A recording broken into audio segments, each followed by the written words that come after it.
जय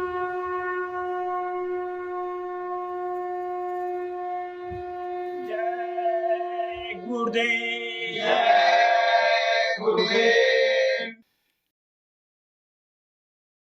जय गुरुदेव। जय गुरुदेव। सतगुरु आए री सजनिया मोरे अंगना। सतगुरु आए री सजनिया मोरे अंगना। सतगुरु आए री सजनिया मोरे अंगना। सतगुरु आए री सजनिया मोरे अंगना। हाँ हाँ मोरे अंगना दाता मोरे अंगना। हाँ हाँ मोरे अंगना दाता मोरे अंगना। सतगुरु आए री सजनिया मोरे अंगना। सतगुरु आए री सजनिया मोरे अंगना। उड़े बदरवा कभी कभी बिजली और तारे चमके। उड़े बदरवा कभी कभी बिजली और तारे चमके।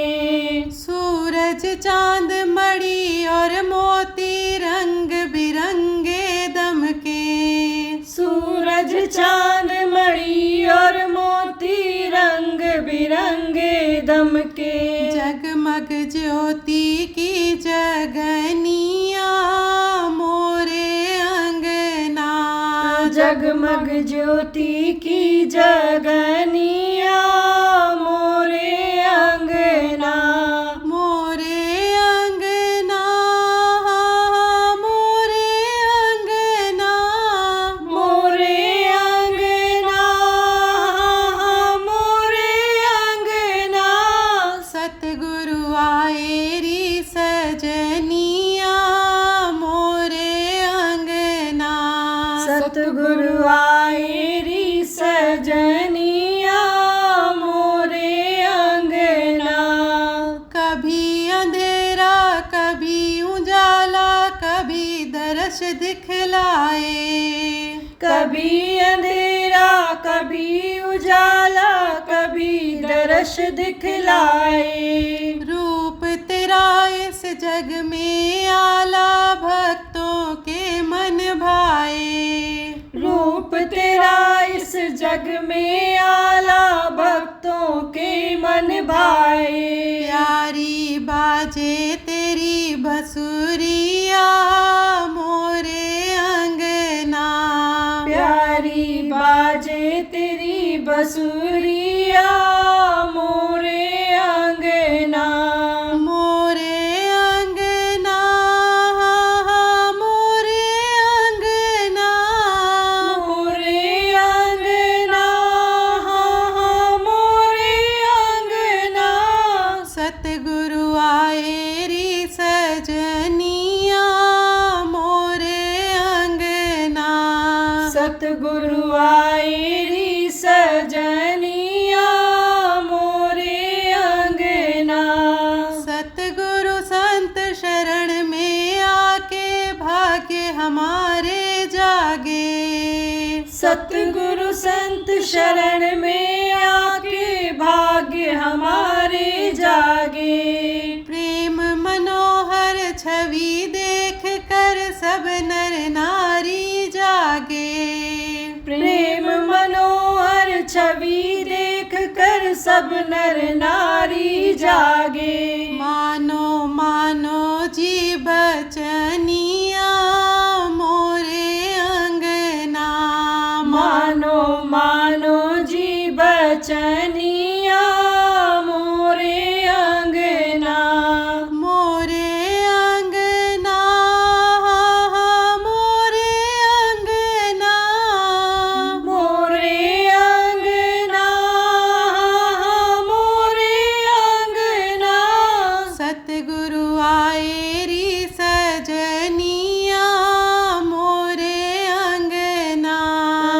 सतगुरु आए री सजनिया मोरे अंगना।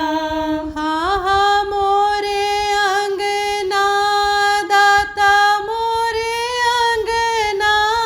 हाँ हाँ मोरे अंगना दाता मोरे अंगना। सतगुरु आए रे सजनिया मोरे अंगना। सतगुरु आए री सजनिया मोरे अंगना। जय गुरुदेव। जय गुरुदेव।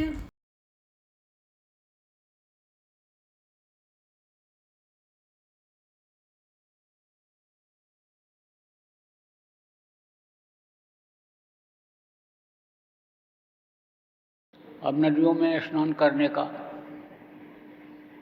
नियम क्यों बनाया गया?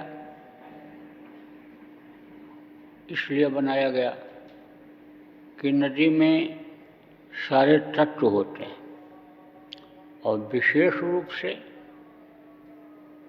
जो गंगा नदी है उनमें, क्योंकि वो गंगोत्री से निकली है, पहाड़ के ऊपर से निकली है, शिखर से निकली है, तो वहाँ से जब गंगा चली हैं तो पहाड़ों पर बहुत सारी जड़ी बूटियाँ रहती हैं,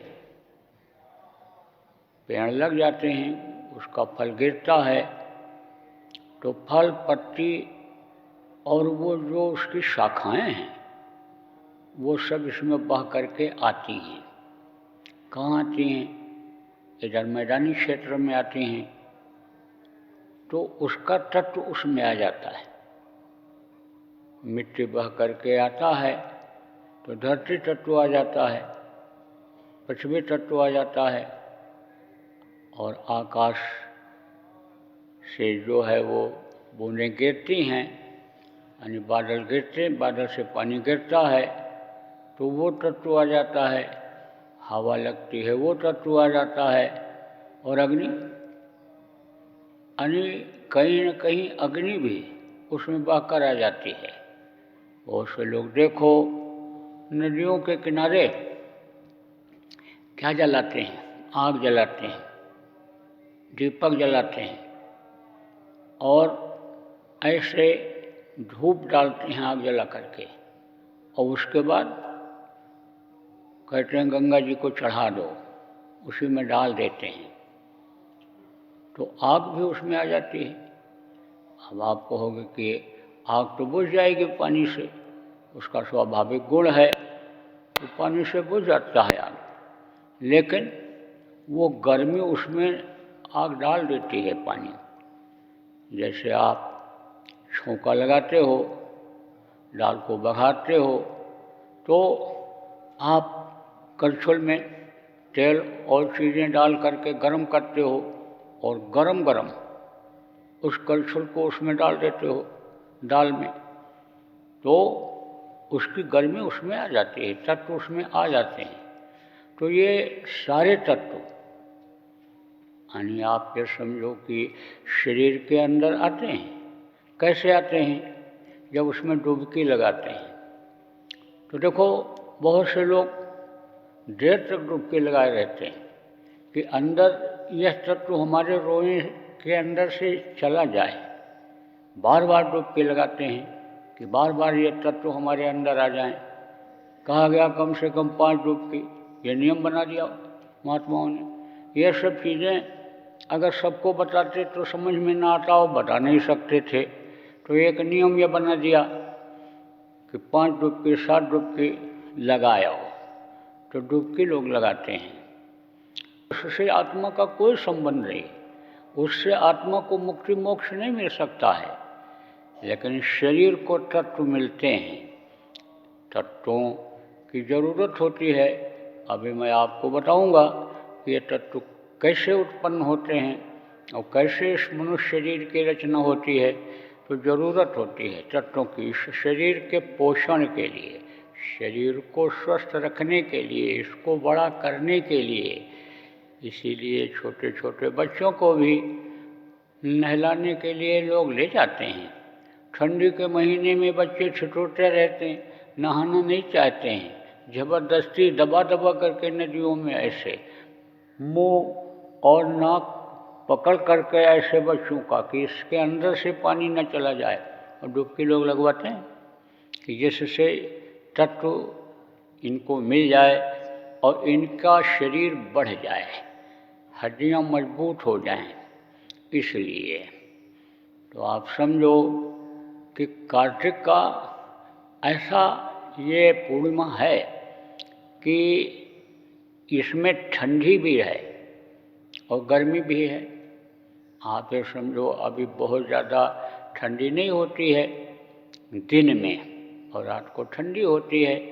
सुबह का समय ऐसा होता है और शाम को आने समझ लो कि दिन डूबने का समय ऐसा होता है कि उस समय जैसा अनुकूल वातावरण होना चाहिए मनुष्य शरीर के लिए वैसा हो जाता है।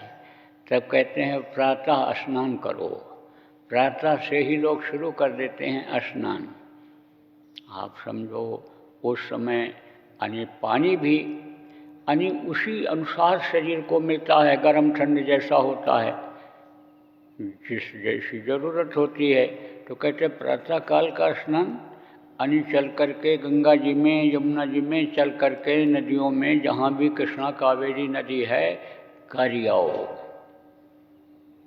अब यह है कि जैसे देश का संविधान बनाया जाता है, नियम बनाए जाते हैं, उपनियम बनाए जाते हैं, ऐसे ऐसे सृष्टि को चलाने के लिए यानी ब्रह्मा जी ने वेद बना दिया, संविधान बना दिया, 4 वेद बनाया, 6 शास्त्र उससे निकला, और 4 वेद 6 शास्त्र और 18 पुराण हो गए, उसी में से निकाल दिया लोगों ने।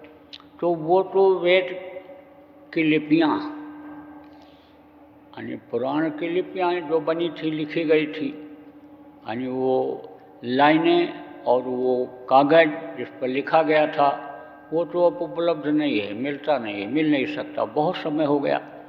उसको लोगों ने छाप दिया और तो बहुत से लोगों ने कंप्यूटर पर फिट कर दिया। तो छापते समय, फिट करते समय जब पढ़े उसको नहीं समझ पाए तो अपनी मानव बुद्धि, भौतिक बुद्धि का इस्तेमाल किया और शब्दों को बदल दिया।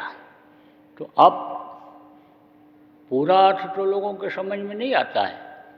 ग्रंथों को जो पढ़ते हैं, धार्मिक किताबों को जो पढ़ते हैं, मज़हबी किताबों को जो पढ़ते हैं, मतलब नहीं समझ पाते हैं, लेकिन आशय कुछ न कुछ मिल जाता है। तो आज पौराणिक कथा में ये आता है कि त्रिपुरारी कौन कहलाए? शिव जी। त्रिपुरारी क्यों कहलाए? क्योंकि त्रिपुरासुर राक्षस था, बड़ा प्रभावी था, आदमी के बस का नहीं था उसको मार पाना, उसका संहार कर पाना।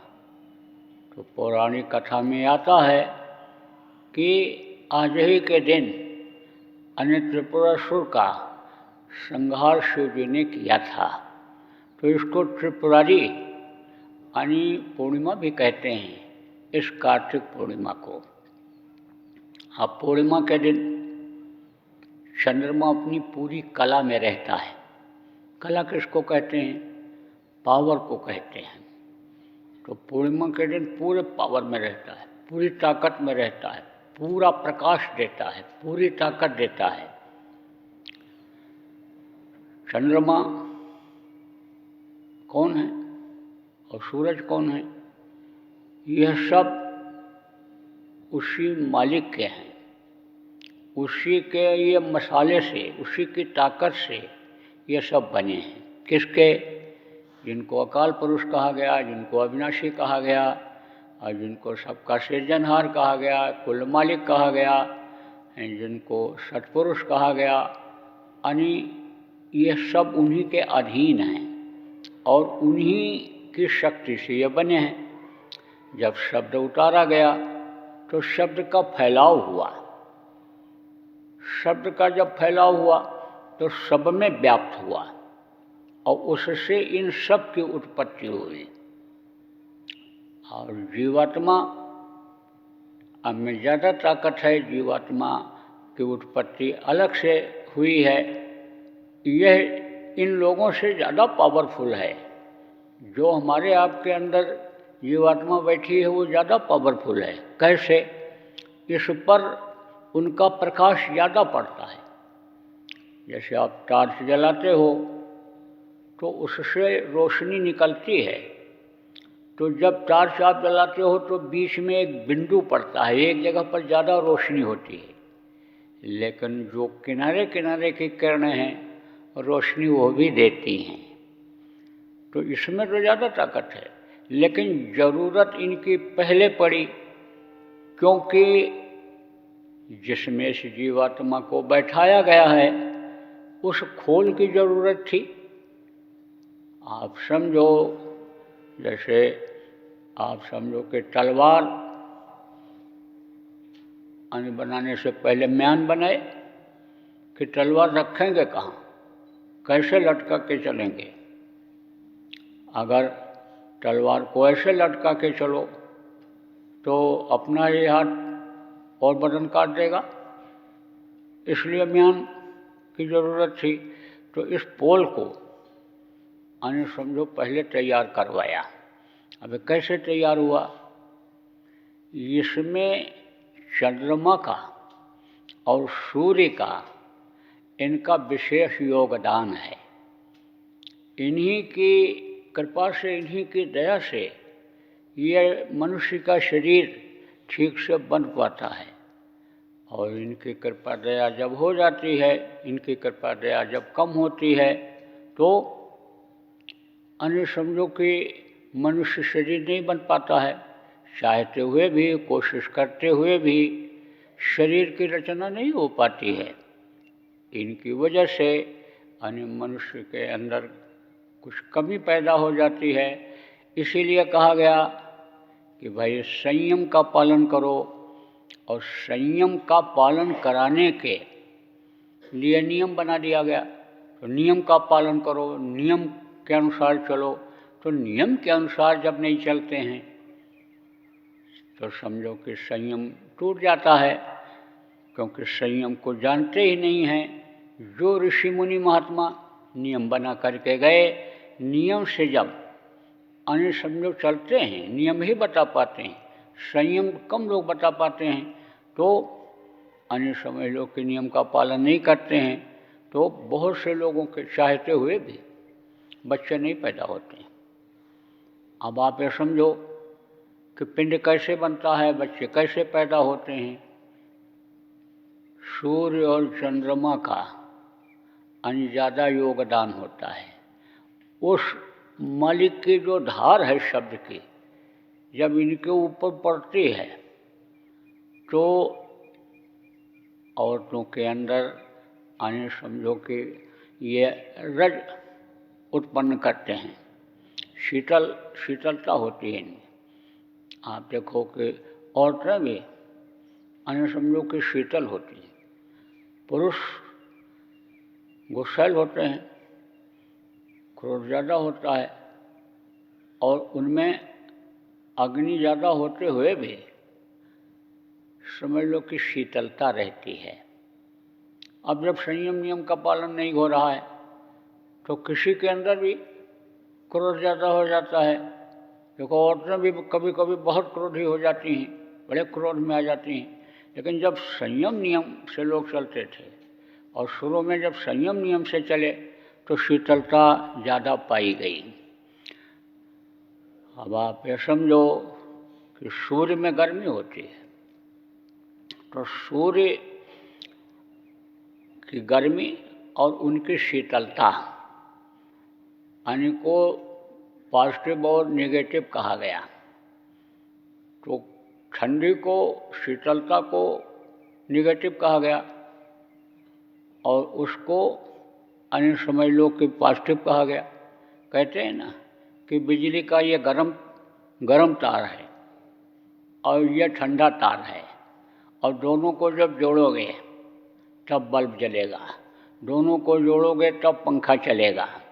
ऐसे ही ये इनके अंदर पैदा करते हैं, ताकत पैदा करते हैं, उससे उनको यानी रज बनता है इनका और पुरुष का बीज बनता है। तो जब समय से ये दोनों मिलाते हैं, यानी अनियमितता जब नहीं होती है, तो ये दोनों उचित जगह पर पेट में जो है वो यहाँ पर वहाँ पर ये पहुँच जाते हैं। अब जब ये पहुँच जाते हैं तो यानी उसमें से जो शक्तियाँ हैं अंदर में, उसी के द्वारा यानी उस शब्द के द्वारा जो शक्तियाँ उत्पन्न हुई हैं वो शक्तियाँ इसमें आने लगती हैं। तो मोटे तौर से आपको बताता हूँ, यह मनुष्य शरीर में वो शक्तियाँ प्रवेश की जाती हैं पिंड में और ये रहती हैं। कुछ तो ये बराबर रहती हैं और कुछ पिंड को बना करके और समझो कि वो हट जाती हैं, कम हो जाती हैं, रहती हैं बहुत कम रहती हैं। तो अब आप ये समझो कि जो ये जीवात्मा है ये तो बाद में इसमें डाली जाती है। ये कहाँ पर रहती है शरीर में? दोनों आँखों के बीच में ये बैठी हुई है यहाँ पर, और इसके ऊपर में 4 दल का कमल है, चतुष्अंतःकरण जिसको कहा गया, मन चित्त बुद्धि और अहंकार, यानी समझो कि जहाँ पर उत्पन्न होते हैं ये चारों, उसके ऊपर में 6 दल कमल है। 6 दल कमल ऊपर भी है और 6 दल कमल की परछाई शरीर पर भी जब पड़ती है, यानी अंग पर पड़ती है, चक्र पर पड़ती है, इंद्रिय चक्र पर पड़ती है, तो 6 दल कमल वहाँ भी है। तो 6 दल कमल पर ये 6 तरह की ही शक्तियाँ काम करती हैं। जन्म, अष्ट, प्रणामी, वृद्ध और क्षीर। अब आप ये समझो कि इससे इनके काम करने से पहले यानी समझो कि जल, पृथ्वी, अग्नि और वायु, आकाश की उत्पत्ति होती है, ये उत्पन्न होते हैं। तो आकाश तत्व में जो होता है वो निगेटिव और पॉजिटिव जिसको कहते हैं, यानी गर्म और ठंडा दोनों होता है। तो उससे यानी गर्म और ठंडे से यानी समझो कि क्या होता है कि हवा पैदा होता है, वायु, और वायु के बाद में फिर यानी जब वायु का प्रकोप ज़्यादा होता है, वायु ज़्यादा जब बढ़ता है तो उससे अग्नि पैदा होती है। आप देखो वही सिस्टम इधर बाहर भी है। हवा जब चलती है और उसमें पंखे लगा दिए जाते हैं, तो जब वो तेज़ी से चलते हैं, आपने देखा होगा पवन चक्की जिसको कहते हैं, जब वो चलते हैं तो घर्षण पैदा होता है, रगड़ पैदा होता है, और रगड़ जब पैदा होता है तो उसमें से बिजली बनती है। बिजली क्या है? अग्नि है। जैसे अग्नि को छुओ तो जल जाओगे, ऐसे बिजली को छोड़ो तो जल जाता है हाथ, और वो इतना तेज उसका प्रवाह होता है कि वो शरीर को शून्य कर देता है, खून को सुखवा देता है, तो आदमी उसमें मर भी जाता है। तो घर्षण जब पैदा होता है हवा से, तब अग्नि पैदा होती है, और अग्नि के बाद में यानी समझो उससे पृथ्वी तत्व की उत्पत्ति होती है। तो आप समझो जल तत्व है, जल पैदा होता है उससे। तो जल, पृथ्वी, अग्नि और वायु और आकाश, यह सब जो उसकी रोशनी की किरणें हैं यानी शब्द की, उससे यह जल, पृथ्वी, अग्नि, वायु और आकाश यह अंदर में पैदा हो जाता है। ये तत्व जिसको कहते हैं, ये 5 तत्व उसमें आ जाते हैं। तो अब फिर ये अपनी शक्तियाँ काम करना शुरू कर देती हैं। कौन सी? जन्म, अष्ट, प्रणामी, वृद्धि और क्षीर। तो जन्म शक्ति का काम क्या होता है? रज और बीज को यानी रहम जिसको कहा गया, यानी वो बर्तन पेट में जगह होती है माताओं के, यानी वहाँ इकट्ठा हो जाता है। जन्म शक्ति का काम यह होता है कि खींच करके एक जगह इकट्ठा करते रज और बीज को।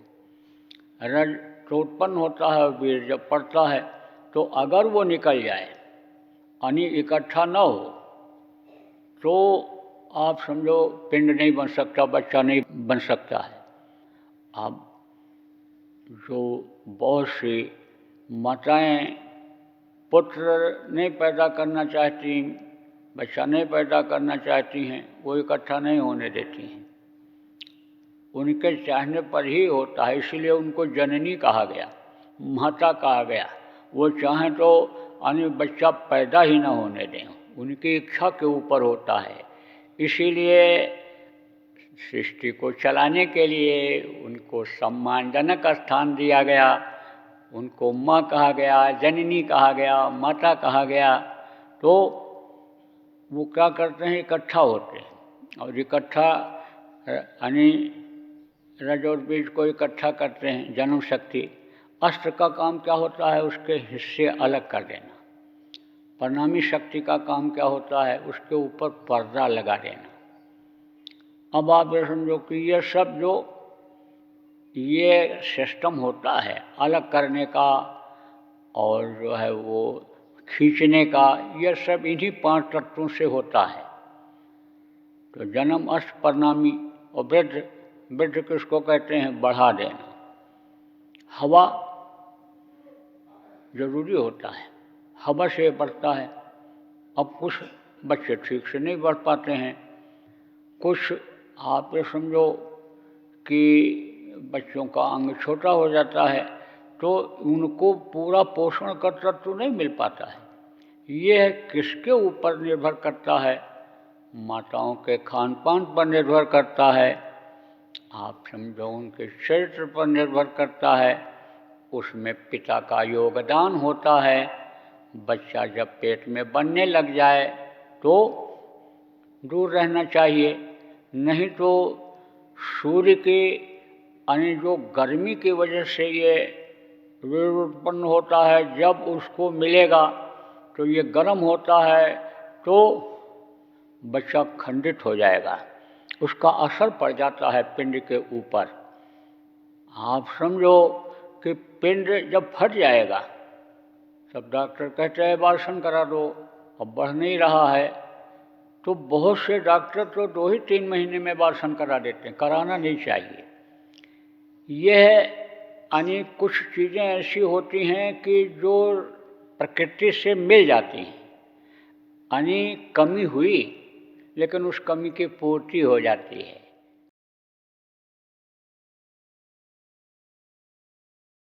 अगर ध्यान नहीं दोगे आप लोग तो आज आपको बता के जा रहा हूँ यहाँ हाथिन आने समय लो कन्नौज जिला के इस स्थान पर कि अगर लोग ध्यान नहीं देंगे तो कुछ समय के बाद यही नौजवान देश के 50% यानी 100 में 50 नौजवान ये पागलों जैसे दिखेंगे, नशे की आदत में पड़े दिखेंगे इधर उधर। दुर्घटनाएं बढ़ती चली जाएंगी, अकाल मृत्यु में चले जाएंगे, प्रेत योनियों में चले जाएंगे। पेट बड़ा होता, मुंह पतला होता है, कभी पेट ही नहीं भरता है, परेशान रहते हैं, दूसरों को भी परेशान करते रहते हैं। तो जब यही बच्चे आएंगे आपको ही लग जाएंगे प्रेत योनि में, जो चले जाएंगे तो चैन की रोटी खा पाओगे कि कुछ कर पाओगे? इसलिए ध्यान देने की जरूरत है। जय गुरुदेव। सरकारी व गैर सरकारी अनुदान के लिए बिना सत्संगियों के सहयोग द्वारा जनहित के कार्यों में लगी हुई बाबा जय गुरुदेव धर्म विकास संस्था का मुख्यालय पिंगलेश्वर रेलवे स्टेशन के सामने मक्सी रोड, उज्जैन, मध्य प्रदेश में है। यहाँ पर सत्संग व नामदान का कार्यक्रम होता रहता है। अतः आप श्रोताओं से अनुरोध है कि बाबा उमाकांत जी महाराज के आश्रम उज्जैन एक बार परिवार सहित जरूर पधारिएगा। आपके सुझाव के लिए व्हाट्सएप नंबर 9575600700। जय गुरुदेव, जय गुरुदेव।